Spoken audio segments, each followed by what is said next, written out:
guys, welcome back. It's Jen with Happy Humble Home, and today is Friday, so that means it's time for this week's weekly update. But before we flash back into that, don't forget to hit that subscribe button and ring that bell so that way you're notified of all the fun activities here on Happy Humble Home. So let's go ahead and flash back. Alright, hey guys, so as you can see, I did get my flower beds or my vegetable beds cleared out. I had my tomatoes over here, and you can see how much bigger my back rosemary is than the front one because it was shaded a lot more from where this was the one plant that I had that kind of was like going everywhere. And so this rosemary plant had a lot more shade, and you can definitely tell it did a lot better than my front one, which still is doing really well. So we got all that cleared up, all that cleared out and then chopped up and put in the compost pile. Then my carrot beds, I did have some leaves on that, but as you can see, most of all those have blown out at this point. Now over here on my garlic and onion bed that I did do, that does have some leaves. I don't know if you can see right here or not, but you can see my whole little uneven line of garlic there, and then over here is some more garlic starting to pop up. This, I see a couple of my onions starting to pop up as well. That's the only onion I see, but some of it's kind of staying covered just with my leaves. But I do have a little bit starting to pop up there that will go back dormant as we get colder. That's how those are going so far, so I'm really happy with that. And like I said, I did have some little carrots starting to grow as well, but they've kind of returned back to dormancy, so I'm okay with that. This week has kind of been just another normal week. It was the last week of work, at least for the fall season. So we're just back into getting ready for the winter time. Like I said, we're not going to be going our backpacking trip just because it is kind of gotten a little bit colder. And this week we haven't went down to frost anymore, but we're still in the low 40s every night. And our highs are about in the 60s. So still a little bit on the chillier side. By the time you add in the wind, we'll just wait for that trip come springtime. Not just a whole lot's went on where I have some kind of like little spider web thing, something, sorry y'all.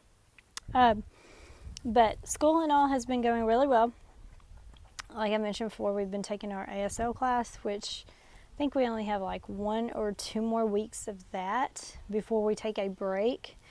And the way that this class is set up is, since it's a free class, she only does it for like 8 weeks, I think, at a time. And then she takes a break for a few weeks. And we probably won't start back until August. No, not till August, y'all.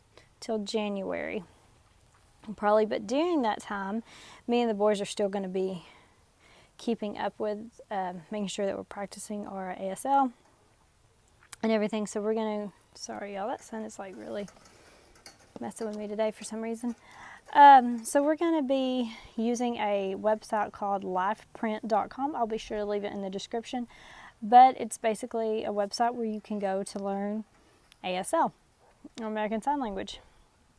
And they're all free online lessons and everything that you can do. There's like over 40 something lessons on it. Plus there's a very handy ASL website. Someone at our last class this past Tuesday had mentioned it, that the times that they can't make class, or if it's kind of between class seasons, I guess, or class semesters, they would use that so that way they are still able to keep up with it and not lose it. So that's what we're going to be doing, and the boys have gotten where they really enjoy it, and it's a lot of fun. But that's going really well, and it's definitely a lot of fun to learn together, to learn a new language together like that. That's really all that's been going on with school outside of just the, typical schoolwork. We really haven't made any changes or anything like that. We've kind of been keeping on our pace, going steady with it.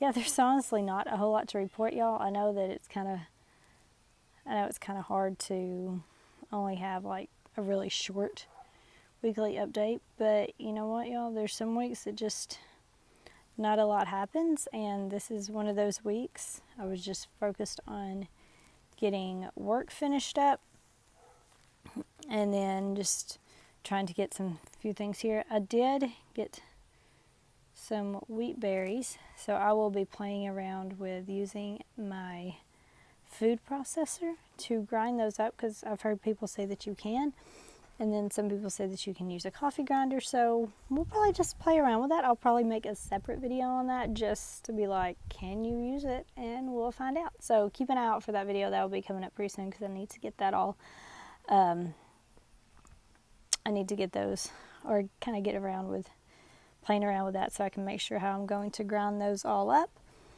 I did get my food saver, the vacuum seal jar in. Okay, thank you. So I did get a vacuum sealer, the little jar attachments for my vacuum sealer, in the mail this week. So I've used that a couple times. It's like, I know it seals the lid, but it's kind of hard to tell if it actually takes out the air in the jar, just because when you put them in a bag, you can like see everything like stuck around the bag. Yes, babe. That's for that's for the rest of that Happy Humble Home order.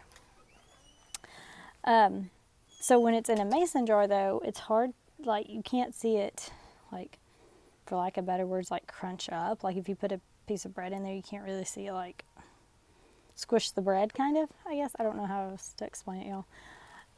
But when I take the lid off, the jar is fully sealed, because the lid, the button is not popped up.